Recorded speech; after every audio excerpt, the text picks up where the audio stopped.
Hello guys, welcome to my channel. मेरा नाम पूनम शर्मा है और आज मैं पॉलिटिकल साइंस का फर्स्ट यूनिट पॉलिटिकल थ्योरी, जिसको राजनीतिक सिद्धांत भी कहा जाता है, कि सब टॉपिक लिबर्टी, स्वतंत्रता या फ्रीडम, इन सभी नामों से इसको जाना जाता है, का वीडियो मैं आप लोगों के लिए लेके आई हूँ। और ये एग्ज़ाम के पर्पज़ से और एकेडमिक स्टडी के पर्पज़ दोनों के ही पॉइंट ऑफ व्यू से बहुत इंपॉर्टेंट टॉपिक है।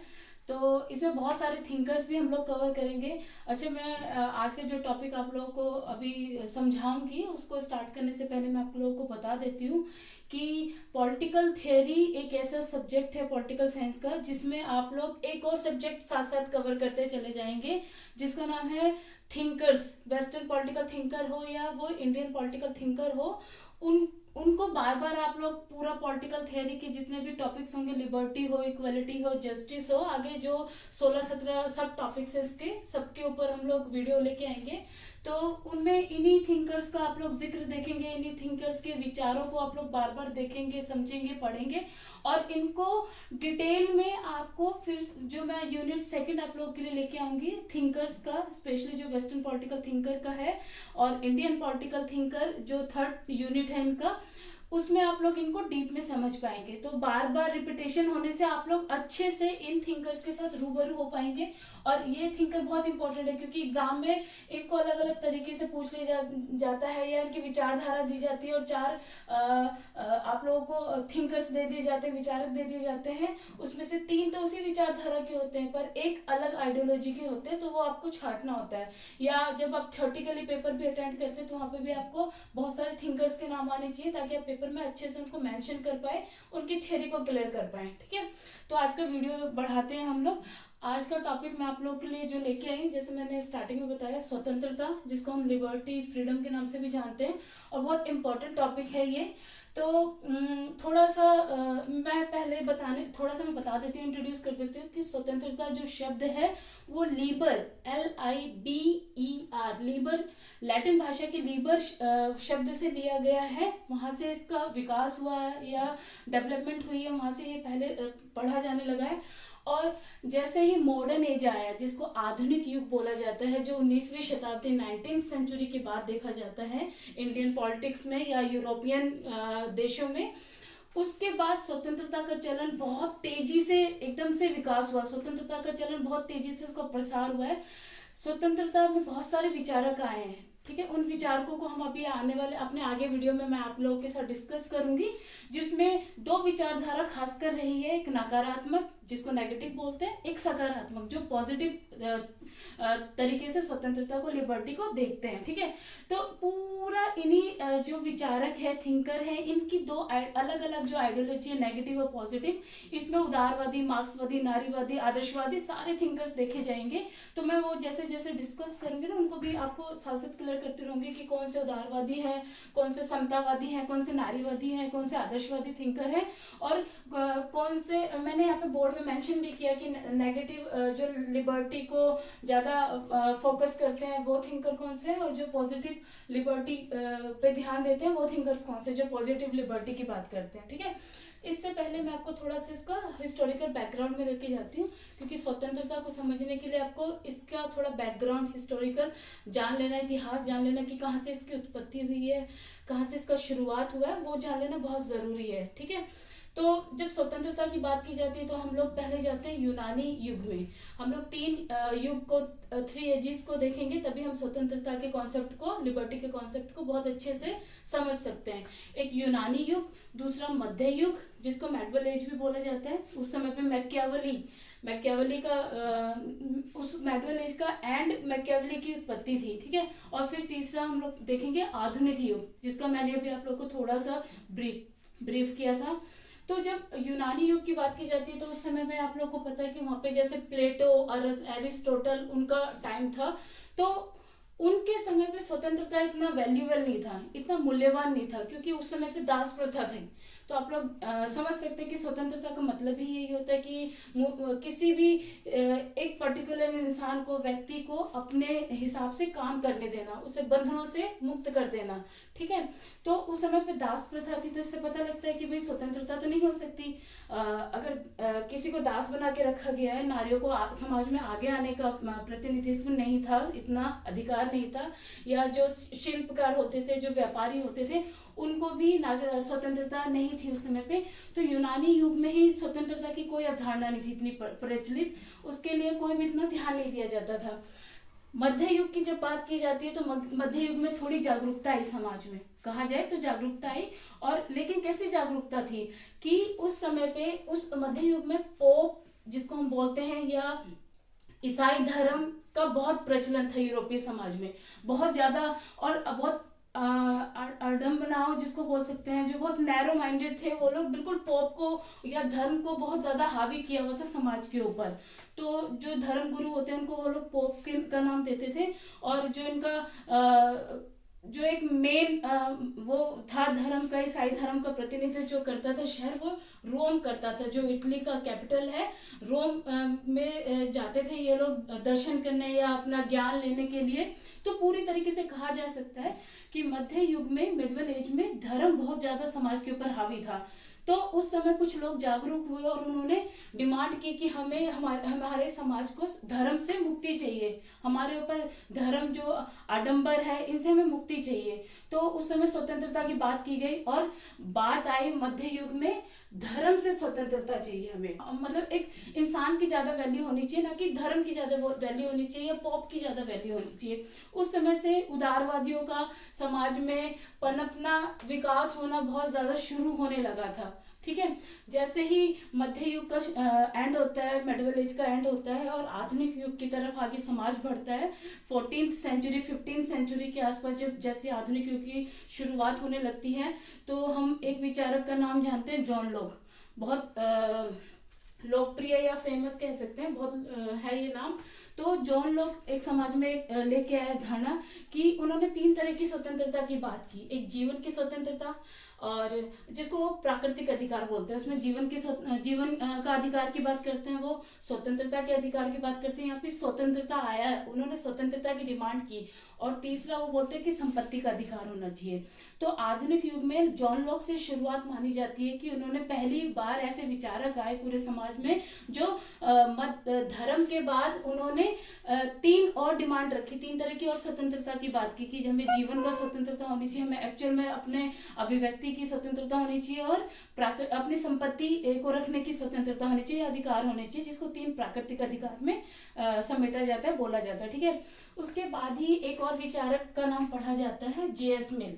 जे.एस. मिल का जैसे आधुनिक युग में फिर जे.एस. मिल का जैसे समय आता है, तो जे.एस. मिल ने फिर डिमांड रखी कि अब भाई ठीक है, हमें 3 तरह का अधिकार तो मिल गया, जिसमें जीवन का, स्वतंत्रता का, या जो संपत्ति का अधिकार है, पर उसके अलावा भी तो हमें और चाहिए अधिकार। तो केवल इन्हीं अधिकारों से तो समाज आगे नहीं बढ़ सकता, केवल इन्हीं अधिकारों से एक व्यक्ति का व्यक्तित्व का विकास नहीं हो सकता। तो उन्होंने फिर डिमांड की पूरे समाज के सामने कि हर इंसान को अभिव्यक्ति का अधिकार होना चाहिए। जो हमारे जब इंडियन कॉन्स्टिट्यूशन की बात की जाती है, तो आप लोग को अच्छे से पता है कि हमें 6 फंडामेंटल राइट्स मिले। उसमें जो हमारा आर्टिकल 19 है, ए से लेके जी तक, एफ को तो हटा दिया गया है क्योंकि उसमें संपत्ति के अधिकार को भी मौलिक अधिकार में शामिल किया गया था, जो कि अब 300 ए के साथ जोड़ दिया गया, जो कानूनी अधिकार है। तो ए से लेके जी तक जिसमें एफ को हटा दिया गया है, वहां पे हमारी स्वतंत्रता, मौलिक अधिकारों में हमारी स्वतंत्रता का अच्छे से को एक्सप्लेन किया गया है, उसका वर्णन किया गया है। तो इसी तरीके से उसमें अभिव्यक्ति की स्वतंत्रता की सबसे पहले बात की है। 19A में अभिव्यक्ति की स्वतंत्रता की सबसे पहली बात की जाती है कि मतलब हम हर एक इंसान को अधिकार है अपनी बात को दूसरों तक पहुंचाने के लिए, अपनी बात को गवर्नमेंट तक पहुंचाने के लिए, अपनी बात को समाज में पहुंचाने के लिए। तो जे.एस. मिल दूसरे ऐसे इंसान थे जॉन लॉक के बाद, जिन्होंने समाज में और ज्यादा स्वतंत्रता की बात की और नागरिक स्वतंत्रता की बात की। उन्होंने अभिव्यक्ति की बात की कि हर इंसान को अपनी बात को दूसरों तक अभिव्यक्त करने की, पहुंचाने की भी स्वतंत्रता होनी चाहिए। तो इतना तो चलो ठीक है, स्वतंत्रता की अवधारणा आगे बढ़ने लगी, आधुनिक युग आ गया था। पर यहाँ एक समस्या देखी गई।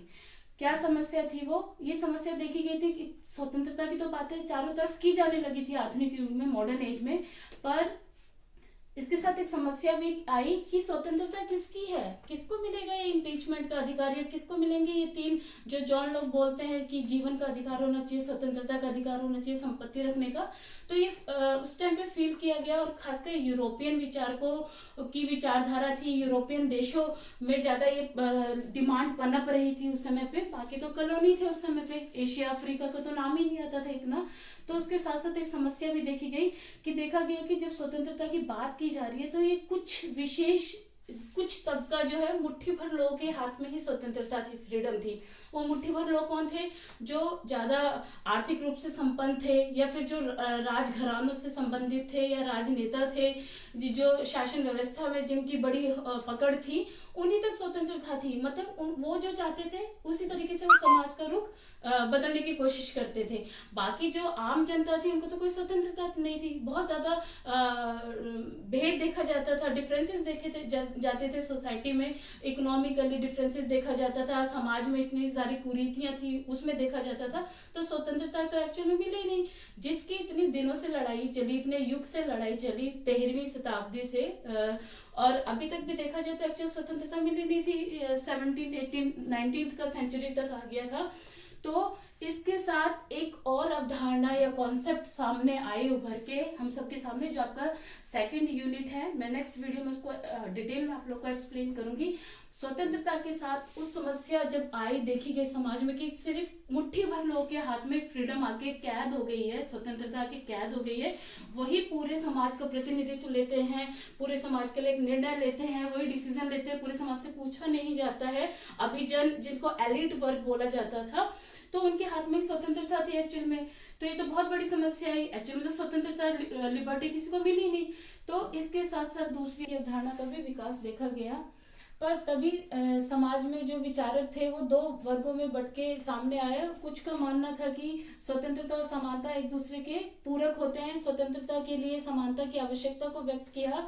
वहीं दूसरी तरफ कुछ विचारक ऐसे हुए हैं जो बोलते थे कि स्वतंत्रता और समानता एक दूसरे के साथ नहीं चल सकते, साथ साथ वो एक दूसरे के विरोधी होते हैं।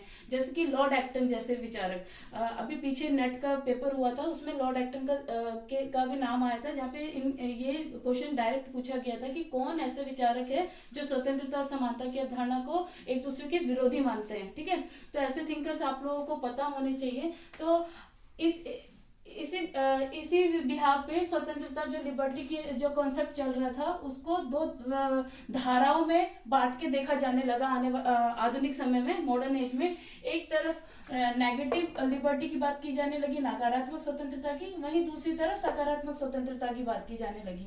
अभी आप लोगों के लिए ये जान लेना बहुत जरूरी है कि नकारात्मक और सकारात्मक स्वतंत्रता क्या है। उसके बाद मैं आप लोगों के थिंकर्स, मैं आप लोगों को क्लियर कर दूंगी कि कौन से थिंकर कौन सी कैटेगरी में आते हैं। ठीक है, तो नकारात्मक स्वतंत्रता को जो विचारक मानते हैं, जो थिंकर इसको सपोर्ट करते हैं, नेगेटिव लिबर्टी को, वो लेज़ी फेयर की बात करते हैं। लेज़ी फेयर मतलब अहस्तक्षेप की थ्योरी की बात करते हैं। लेज़ी फेयर का मतलब होता है कि जहाँ पे स्टेट का इन्वॉल्वमेंट बहुत कम से कम हो व्यक्ति के जीवन में, नागरिक के जीवन में। क्यों? क्योंकि ये बोलते हैं कि स्वतंत्रता सबसे ज्यादा, लिबर्टी सबसे ज्यादा इंपॉर्टेंट होती है एक इंसान के डेवलपमेंट में, चाहे और खासकर इकोनॉमिकल डेवलपमेंट में, आर्थिक क्षेत्र में अगर जो विकास करना चाहता है उसके लिए मार्केट को फ्री छोड़ देना चाहिए। उसके बाद उसके ऊपर कोई भी बंधनों के अभाव में रहना चाहिए, ताकि वो अपना ज्यादा से ज्यादा विकास कर सके, डेवलपमेंट कर सके। तो जो नकारात्मक स्वतंत्रता वाले हैं वो पूरी तरीके से प्रतिबंधनों के अभाव की बात करते हैं। प्रतिबंधन नहीं होने चाहिए, या कोई भी रिस्ट्रिक्शंस नहीं होने चाहिए। किसका रिस्ट्रिक्शन नहीं होना चाहिए? गवर्नमेंट का सिटीजन के लाइफ में, जीवन में ज्यादा इंटरफेरेंस नहीं होना चाहिए उसके ऊपर। कुछ विचारक तो यहाँ तक, मैंने नीचे आपको बोर्ड पे सामने मैंने आप लोगों को बताया है कि किस तरीके से जो नेगेटिव लिबर्टी को मानते हैं, व्यक्तिवादी होते हैं, उदारवादी, नव उदारवादी। उदारवाद की अवधारणा को भी 3 रूपों में बांट के देखा जाता है, उदारवादी, नव उदारवादी और समता। जो उदारवादी के विचारक हैं तो ये खासकर बोलते हैं कि कि स्टेट को सिर्फ पहरेदार की तरह काम करना चाहिए, पुलिस स्टेट की तरफ काम करना चाहिए, टैक्स स्टेट को कम से कम टैक्स लगाना चाहिए इंसान के ऊपर, या कम से कम अपने सिटीजन की लाइफ में इंटरफेरेंस करना चाहिए, कम से कम कानून बनाना चाहिए ताकि उसको पूरी तरीके से लिबरल किया जाए, पूरी तरीके से अपने डेवलपमेंट के लिए उसको फ्रीडम दिया जाए, ठीक है। वहीं जो पॉजिटिव लिबर्टी को मानते हैं, सकारात्मक स्वतंत्रता की बात करते हैं, खासकर रूसो, जब आप लोग रूसो को देखेंगे तो रूसो, कांट, हीगल जैसे विचारक हैं जो ये आदर्शवादी या आइडियलिस्ट थिंकर्स रहे हैं, जो बोलते हैं कि स्टेट की इन्वॉल्वमेंट तो होनी चाहिए। इसमें से कुछ विचारक ऐसे हैं जो एक लिमिट तक स्टेट की इन्वॉल्वमेंट मानते हैं, और कुछ बोलते हैं कि लाइफ के साथ स्टेट की इन्वॉल्वमेंट बहुत जरूरी है, सरकार की इन्वॉल्वमेंट अपने सिटीजन के जीवन के लिए, अपने उनके लिए कानून बनाना, उनसे टैक्स लेना बहुत जरूरी है विकास के लिए। ऐसे स्टेट को उन्होंने आगे जाके मॉडर्न एज में वेलफेयर स्टेट या कल्याणकारी राज्य की का नाम दिया है, ठीक है। तो इसमें कुछ विचारक मैं आप लोगों के सामने मैंने जो बोर्ड पे मेंशन किया मैं आपको बता देती हूँ। जो नेगेटिव लिबर्टी है, जैसे Bentham, GS Mill, Berlin, Friedman, de Tocqueville, Spencer, Adam Smith, Ricardo, Hayek, Nozick. आगे जाके मैं आप लोगों के लिए एक वीडियो आने वाले टाइम में लेके आऊंगी जिसमें मैं आप लोगों को इम्पोर्टेंट जो थिंकर्स हैं, वो पॉलिटिकल थियरी के जो इम्पोर्टेंट थिंकर्स हैं और उन्होंने अपने समय पे कौन कौन सी इम्पोर्टेंट बुक्स लिखी हैं वो भी आप लोगों को पता लगेगी, उससे उनकी आइडियोलॉजी आप लोगों को अच्छे से पता लग जाएगी। इसी तरीके से दूसरी तरफ जो सकारात्मक स्वतंत्रता को माने वाले विचारक है, जो स्वतंत्रता के साथ समानता को उसका पूरक मानते हैं, उसके लिए बहुत इंपॉर्टेंट बताते हैं कि स्वतंत्रता वही हो सकती है जहाँ पे समाज में समानता का अस्तित्व है। Rousseau, Kant, Hegel, Green, Barker, Bosanquet, Laski, डियोस्ट्रास, मैकफर्सन जैसे विचारक। ये तो रहे नकारात्मक और सकारात्मक स्वतंत्रता के विचारक, जो एक तरफ एक स्टेट के लेजर फेयर की बात करते हैं, यानी स्टेट बिल्कुल हस्तक्षेप ना करे अपने नागरिक के विकास में। दूसरी तरफ बोलते हैं कि एक स्टेट का इन्वॉल्वमेंट बहुत जरूरी है, क्योंकि स्टेट आज के समय में सिर्फ पहरेदार की तरह काम नहीं करता, बल्कि वो एक वेलफेयर स्टेट की तरह काम करता है, जनता की मूलभूत आवश्यकताओं की भी बात करता है, उनकी सुविधाओं का भी ध्यान रखता है, समानता की बात करता है, समानता के लिए बहुत सारे कानून व्यवस्था भी लेके आता है स्टेट अपने नागरिक के लिए। उसी दौरान एक तीसरी विचारधारा भी पनप रही थी स्वतंत्रता को, जो अपने नजरिए से देख रही थी, खास नजरिए से देख रही थी। वो बोलते हैं कि ना तो स्वतंत्रता नकारात्मक होती है ना सकारात्मक होती है। स्वतंत्रता की सिर्फ एक ही अवधारणा हो सकती है, जिसको उन्होंने एक हरी स्वतंत्रता बोला, ठीक है। इनको हम लोग समतावादी, उदारवादी भी कहते हैं। ये जो विचारक है, थिंकर है, और बहुत इंपॉर्टेंट थिंकर है, इनके ऊपर एग्जाम में हमेशा कुछ ना कुछ क्वेश्चंस पूछ लिए जाते हैं, ठीक है। जैसे जॉन रोल्स थे, मैकफर्सन थे, और अमर्त्य सेन भारतीय हैं, बहुत बड़े अर्थशास्त्री, बहुत बड़े लेखक रहे हैं, ठीक है। तो इनका मानना था कि समाज में स्वतंत्रता समानता के साथ ही कायम की जा सकती है, और स्वतंत्रता वही हो सकती है जहाँ पे जो सबसे गरीब वर्ग है, सबसे जिनको आवश्यकता चाहिए और उनकी आवश्यकता की पूर्ति की जाए। स्टेट का सबसे बड़ा काम होता है कि उनकी बेसिक जो नीड्स है उनको फुलफिल की जाए पूरी तरीके से। सोसाइटी में समानता तो नहीं आ सकती, पर जो असमानता की खाई है उसको कम से कम करके लोगों के बीच में समानता का बीज बोया जाए। तो इनका ये मानना था। तो ये दोनों अवधारणाओं को नकारते हैं और ये पूरे तरीके से समाज में स्वतंत्रता और समानता को लाने की बात करते हैं, इसलिए इनको समता उदारवादी विचारक कहा जाता है, ठीक है। अब ये तो कुछ विचारक थे जो अपने अपने नजरिए से किस तरीके से स्वतंत्रता को एक्सप्लेन किया इन्होंने, जो एग्जाम में आप लोगों से पूछा जाता है। और इसके साथ ही स्वतंत्रता के कुछ डायमेंशन है, लिबर्टी के आयाम है, जो मैं आप लोगों को डिस्कस कर देती हूँ। बहुत शॉर्ट में मैं इसको बता देती हूँ, जिससे आप लोगों को लिबर्टी का चैप्टर अच्छे से क्लियर हो जाएगा। अगर थियोरेटिकली किसी के पेपर में एक्सप्लेन करने के लिए आता है तो उनको डायमेंशंस एक्सप्लेन करना बहुत ज़रूरी है, वरना जो कंपटीशन एग्जाम की प्रिपरेशन कर रहे हैं उनको सिर्फ उनके लिए ये थिंकर्स जान लेना बहुत ज़रूरी है, ठीक है। तो जो डायमेंशन है, पहला नागरिक स्वतंत्रता की बात की जाती है। सिविल लिबर्टी, सिविल लिबर्टी से मतलब है, जैसे जीएस मिल जैसे विचारकों ने बात की थी कि हर मनुष्य को अपने शरीर पे संप्रभुता का हक होता है, अपने शरीर पे, यानी अपने लिए फ्रीडम उसको चाहिए कि वो अपना डिसीजन खुद ले सके। और उसने सोसाइटी में या समाज में अभिव्यक्ति की स्वतंत्रता की मांग उठाई थी सबसे पहले। तो अपनी बात को दूसरों तक या समाज के किसी व्यक्ति तक या गवर्नमेंट तक पहुंचाने की स्वतंत्रता नागरिक स्वतंत्रता, सिविल लिबर्टी कहलाती है। दूसरा राजनीतिक स्वतंत्रता। राजनीतिक स्वतंत्रता कैसी, जैसे वोट देने का अधिकार, राजनीति में किसी भी तरीके से पार्टिसिपेट करने का अधिकार। हर देश का अलग अलग क्राइटेरिया है एज का, तो हर देश अपने नागरिकों, जो भी डेमोक्रेटिक स्टेट है, खासकर लिबरल जो स्टेट है, वो ये स्वतंत्रता देती है अपने नागरिक को, राजनीतिक स्वतंत्रता। जब सामाजिक स्वतंत्रता की या सोशल लिबर्टी की बात की जाती है, तो माना जाता है कि जाति के ऊपर या लिंग के ऊपर कोई आधारित होकर कोई असमानता ना किया जाए। समाज में जो जितनी भी सुरक्षा व्यवस्था है वो समानता के रूप में, जितनी भी संसाधनों का वितरण हो, रिसोर्सेज है, वो समान रूप में नीचे से ऊपर तक उनका बंटवारा किया जाए, उसको बोला जाता है सोशल लिबर्टी। और जब आर्थिक स्वतंत्रता की बात आती है, तो आर्थिक स्वतंत्रता सीधे सीधे जो ये नेगेटिव, नकारात्मक स्वतंत्रता को मानने वाले हैं, ये इसको बहुत ज्यादा महत्व देते हैं, इस पॉइंट को, इस डायमेंशन को, क्योंकि ये बोलते हैं कि व्यक्ति का आर्थिक विकास होना बहुत जरूरी है। यानी हर व्यक्ति को अपने रोजगार के लिए काम करने का अधिकार होना चाहिए स्टेट में। तो जो भी डेमोक्रेटिक स्टेट है, गवर्नमेंट है, वो हर तरीके का व्यवसाय करने का बशर्ते वो कानूनी दायरे के अंदर आता हो, तो उसको अपना रोजगार चुनने का करने का अधिकार होता है। ये आर्थिक स्वतंत्रता होती है। तो इस तरीके से आज मैंने लिबर्टी का कॉन्सेप्ट आपके सामने क्लियर करने की कोशिश की है। अगर कोई भी डाउट आप लोगों को लगता है इस चैप्टर के रिगार्डिंग, तो प्लीज़ आप लोग कमेंट बॉक्स में मेरे साथ शेयर कीजिएगा। और अगर आपको मेरा वीडियो अच्छा लगता है तो प्लीज़ इसको लाइक करें, सब्सक्राइब करें और बाकी अपने दोस्तों तक इनको, फ्रेंड्स तक इनको शेयर करें। Thank you very much.